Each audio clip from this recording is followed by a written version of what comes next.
In this video, I'll take a look at this Nanlite Pavotube 6C LED tube light.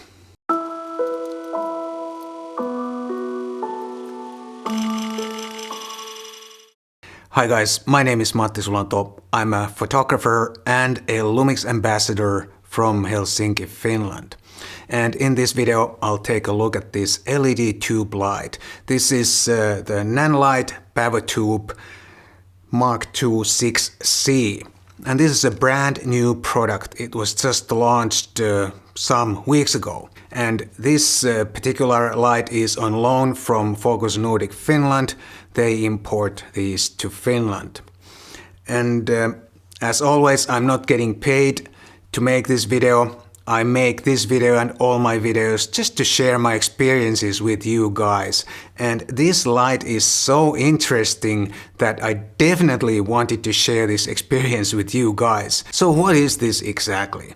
This is an LED tube light with a built-in battery and variable color temperature from 2700 kelvins to 7500 kelvins, plus some color effects, as you can see, but I'll get to those later. Let's first check out the build quality. This seems like very well put together. It's not weather sealed, but other than that, the build quality seems pretty solid, and I suspect this can take a fair amount of use and abuse. The outer case seems to be metal and plastic, and all the buttons have a really good feedback. They have a solid click when you press them, so you can be sure what's going on when you try to change the settings. And the lack of weather sealing is a minor downside. And if you're using this outside, you should be careful not to get it too wet. And there's also a remote controller available separately.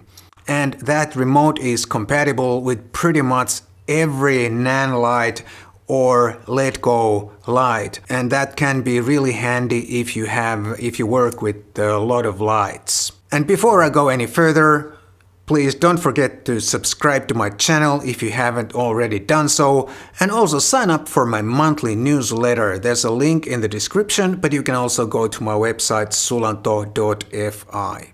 And then about the features, and that's where it gets interesting because this packs a lot of features despite of the small size. And talking about the size, this is about 25 centimeters long, about 10 inches long. And the color temperature, like I already said, is variable from 2700 kelvins to 7500 kelvins. But you can also fine-tune the color temperature along the green-magenta axis.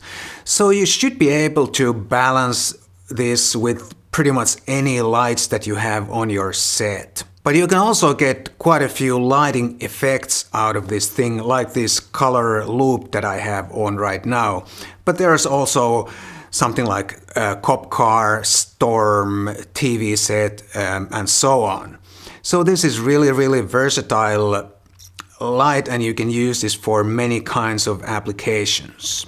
And there's a 1/4 inch thread at both ends, so you can easily mount this on a light stand or any kind of stand. And because both ends are flat, this also stands freely on any flat surface.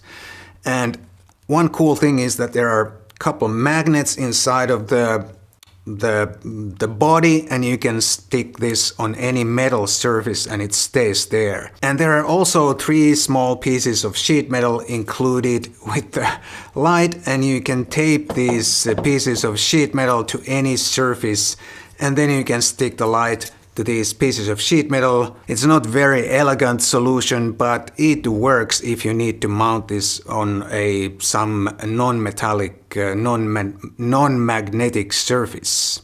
And the light output is quite decent too. I had the light at full power and about 1 meter or about 40 inches from my subject. And my exposure was f2.8, 1/15 of a second, and ISO 200. So it's not too bad for a small light like this. But obviously this is not meant to be your key light on a big set. But for something like headshots, for example, this could be used as a key light also.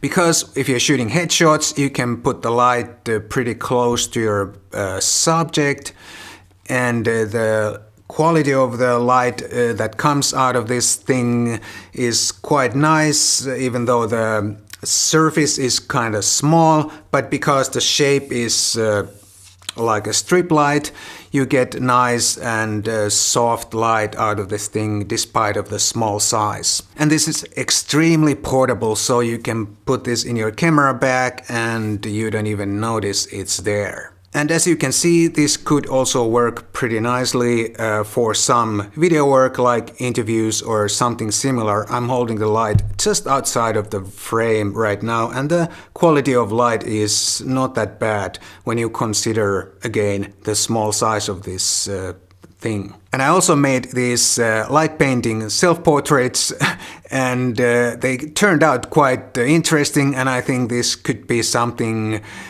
worth exploring or experimenting more in the future. So I think this is suitable whenever you need some sort of lighting effect or color accent light or something like that. But this could also work as a key light for some purposes, like I mentioned. The battery life is pretty good too, and there is a display on the back of the light that shows you the remaining battery life.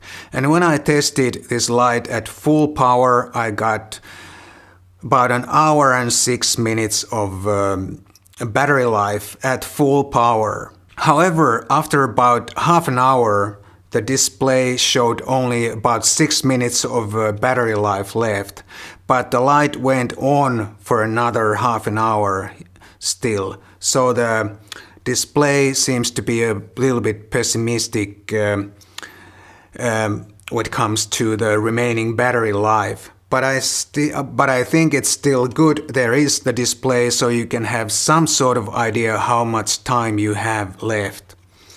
And you can also power this light with any kind of USB-C power source. And of course you can also charge this with a USB charger. And the light comes with the charging cable. And the price of this light is around 100 euros or US dollars. And for that price, I think you get quite a lot of light. The variable color temperature is a definite upside, and so are the various color effects that you get from this. Thank you so much for watching, and I'll see you again in the next one.